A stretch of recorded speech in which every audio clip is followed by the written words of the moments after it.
Hi, ഇന്നത്തെ എൻ്റെ recipe ലുക്കീമത്ത് അല്ലെ ഹേമത്ത് അറബി സ്വീറ്റ്സ് ആണ്. ഇത് നമുക്ക് തയ്യാറാക്കാം. അതിനു വേണ്ടി ഒരു ബൗൾ എടുക്കാം. 1/2 ടീസ്പൂൺ ഈസ്റ്റ്, 1/2 ടീസ്പൂൺ പഞ്ചസാര, 1/4 കപ്പ് വെള്ളം ഒഴിച്ചൊന്ന് മിക്സ് ചെയ്യാം.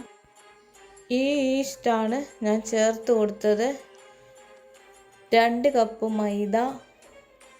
വീഡിയോ കണ്ടുകൊണ്ടിരിക്കുന്നവരൊന്ന് ലൈക്ക് ചെയ്യുക, സപ്പോർട്ട് ചെയ്യുക, സബ്സ്ക്രൈബ് ചെയ്യുക. ഇനിയും 2 ടേബിൾ സ്പൂൺ പാൽപ്പൊടി, 2 table spoon cornflour, 2 table spoon തൈര്, 2 ടേബിൾ സ്പൂൺ ഒലിവ് ഓയിൽ ഇല്ലെങ്കിൽ സൺഫ്ലവർ ഓയിൽ ചേർത്താൽ മതി. ഇത് സപ്രാൻ അല്ലെങ്കിൽ കുങ്കുമപ്പൂ ഞാൻ വെള്ളത്തിലിട്ട് വെച്ചിട്ടുണ്ടായിരുന്നു, അതൊഴിച്ചു കൊടുക്കാം. ഇതില്ലെങ്കിൽ ചേർക്കണ്ട, ഇത് ചേർത്താലൊരു കളറ് കിട്ടും. 1/4 ടീസ്പൂണ് ഉപ്പ് പൊടി ഇട്ട് കൊടുക്കാം. ഇനി ഇതെല്ലാം ഒന്ന് മിക്സ് ചെയ്യാം. അതിന് ശേഷം നമുക്ക് വെള്ളം ഒഴിച്ച് കുഴയ്ക്കാം. ഞാനിത് കുഴയ്ക്കാനായിട്ട് ഈ ഒരു കപ്പിന് 1 കപ്പ് വെള്ളമേ ഞാൻ എടുക്കുന്നുള്ളൂ.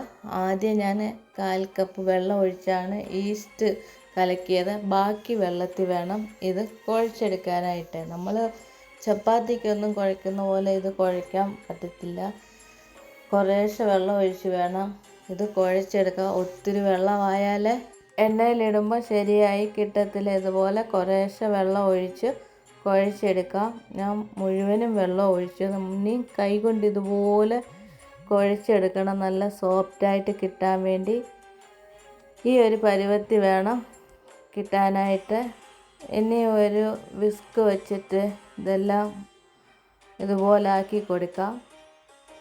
അത് കഴിഞ്ഞിട്ട് ഒരു റാപ്പ് വെച്ച് റെസ്റ്റ് ചെയ്യാനായിട്ട് വയ്ക്കുക. 1 മണിക്കൂർ റെസ്റ്റ് ചെയ്യാനായിട്ട് വയ്ക്കണം. ഇനി ഇതിന് പഞ്ചസാരപ്പാനി അല്ലെങ്കിൽ ഷുഗർ സിറപ്പ് തയ്യാറാക്കാം. ഒരു സോസ് പാൻ അടുപ്പിലേക്ക് വയ്ക്കാം. 2 കപ്പ് പഞ്ചസാര, 2 കപ്പ് വെള്ളം ഒഴിച്ച് വേണം ഇത് തിളപ്പിക്കാനായിട്ട് വയ്ക്കാൻ. ഇതിന് ഇളക്കി കൊടുക്കാം. 6 ഏലക്കായ ഇട്ട് കൊടുക്കാം. അതൊന്ന് പൊട്ടിച്ചിട്ടാണ് ഇട്ട് കൊടുത്തിരിക്കുന്നത്. ഇനിയും 1 നാരങ്ങയുടെ നീരൊഴിച്ച് കൊടുക്കുക. ഇതിൻ്റെ തോടും ഇട്ട് കൊടുക്കുക, അല്ലെങ്കിൽ റോസ് വാട്ടർ ഒഴിച്ച് കൊടുക്കാം. കയ്യിൽ ഒട്ടുന്ന പോലെ പരുവത്തിലൊന്നും വേണ്ട. നമ്മൾ ഗുലാം ജാമിനൊക്കെ പഞ്ചസാര ലൈന് തയ്യാറാക്കുന്ന പോലെ മതി. ഈ ഒരു പരുവത്തിൽ മതി. ഇനി തീ ഓഫാക്കാം. നമ്മൾ നേരത്തെ തയ്യാറാക്കി വെച്ച മാവ് ഇനി ഒന്ന് തുറന്ന് നോക്കാം. മാവെല്ലാം നല്ല പൊങ്ങി വന്നിട്ടുണ്ട്. ഇതിൻ്റെ ബൗൾസ് എല്ലാം ഒന്ന് കളഞ്ഞെടുക്കാം. ഒരു സ്പൂണ് വെച്ച് ഇതുപോലെ ബൗൾസ് എല്ലാം കളയാം. ഈ ഒരു പരുവത്തിൽ വേണം നമുക്ക് കിട്ടാനായിട്ട്. ഇനി ഇത് തയ്യാറാക്കാനായിട്ട് സൺഫ്ലവർ ഓയിൽ ഒരു ബൗളിലേക്ക് ഒഴിച്ച് കൊടുക്കാം. ഈ ഒരു സ്പൂണ് കൊണ്ടാണ് ഇത് തയ്യാറാക്കുന്നത്. ഇതുപോലെ ഒരു കുഴിവുള്ള സ്പൂണ് വേണം. ഇനി ഒരു കടായി അടുപ്പിലേക്ക് വയ്ക്കാം. ഈ തവി ഇതുപോലെ തന്നെ ഇത് കോരിയിടാൻ ഒരു പാത്രം നമ്മൾ എടുത്ത് വെച്ചിരിക്കണം. ഇനി സൺഫ്ലവർ ഓയിൽ ഒഴിച്ച് കൊടുക്കാം. മാവ് ഇതുപോലെ കയ്യിലെടുത്തിട്ട് നമ്മളെ ആ ഇടത് കൈയുടെ ഇതുപോലെ വേണം. പെറോട്ടയ്ക്കൊക്കെ നമ്മൾ മാവ് എടുക്കുന്ന പോലെ എടുക്കണം. എന്നാലേ ഓരോ ബൗൾസ് പോലെ നമുക്ക് കിട്ടത്തുള്ളൂ എണ്ണയിലോട്ട് ഇടാനായിട്ട്. എണ്ണ മുക്കി വേണം ഇതുപോലെ എടുക്കാൻ. ഞാനെല്ലാം എടുത്ത് എണ്ണയിൽ ഇട്ടിട്ടുണ്ട്.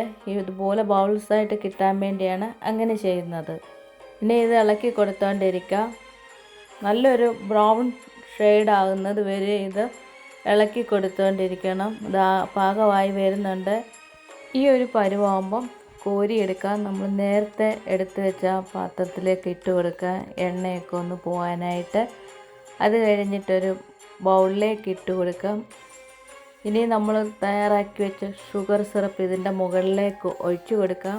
അല്ലെങ്കിൽ ഈ ലുക്കീമത്ത് ഷുഗർ സിറപ്പിലോട്ട് ചൂടോടങ്ങ് ഇട്ട് കൊടുക്കണം.